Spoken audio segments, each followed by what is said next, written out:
Welcome to Nos Pro Performance Tips. Have you ever gone to a late game PvP and had no idea what you're supposed to be doing? I'm Axlav, and today we're going to learn from the best, taking a look at how Sake and Stork handle this matchup. Before we get into handling the mid game, let's cover one quick tip about the opening. If you're not going for a rush, try to play greedy but informed. This will ensure you won't fall behind against a fast expand and protect you from potential rushes. Here Stork makes a great decision by expanding, but unfortunately his observer isn't quite far enough out and fails to see Sake's incoming attack. Ideally he should have gotten all his units up the ramp before Sake's push. Losing an early nexus is not that big of a deal in PvP, as long as your opponent is on one base as well. Once the game stabilizes, Colossus production is the name of the game. Sake opts for quantity and builds a second robotics facility.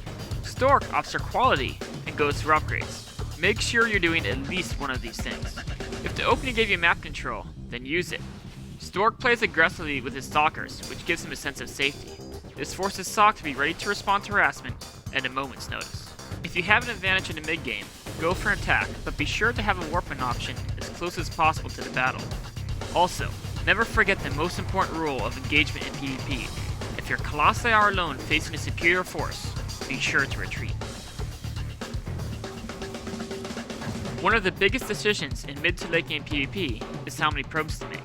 While some protoss like to go up to 70 and even more probes, many like to stay in the 50 to 60 probe range in order to create a stronger tuner food army. Low probe counts are especially common in games such as this one. If the thirds are taken later on, it's likely that the main is running low on resources and has probes available for transfer. Once it becomes certain that both players will max out, the goal is to create an ideal tuner food army. This army consists of Colossi, Archons, Immortals, just a few Zealots. It's also important to have the option to reinforce with more Zealots during the battle. This Zealot-like composition means players will have extra minerals to play with. Minerals are important for reinforcing during battles and remaxing afterwards. At this point, players are using Zealots to harass, but it's important to only harass if you think this attack will cost your opponent more than the value of your Zealots. Beyond these exchanges, positioning is key to late game PvP. Battling for map vision is important as it will allow you extra time to set up your army.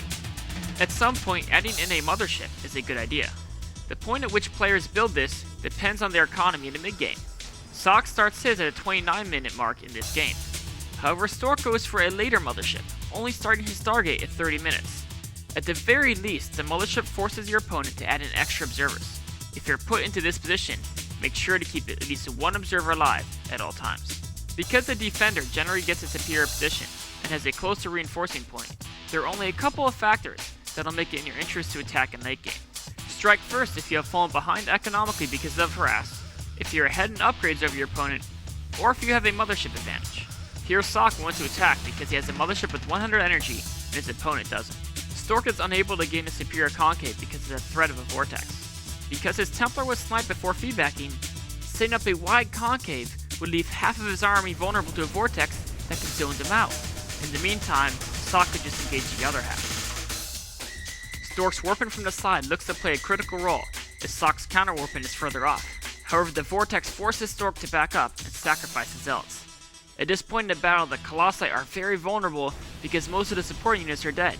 It's very important to avoid fighting with just your Colossi against a combined army. Sake just avoided this using the Vortex. When the Vortex expires, Sake is left with 3 Immortals and 3 Archons to support his Colossi, while Stork only has 1 of each.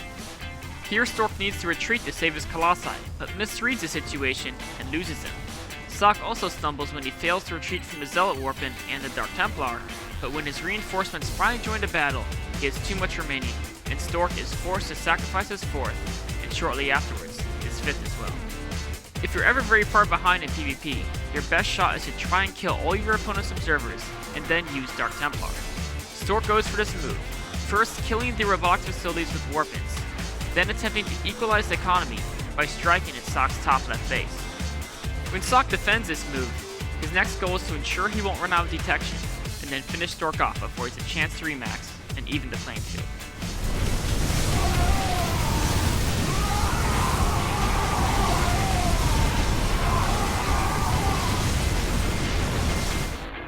This has been Oxlav with your Nos Pro Performance Tip.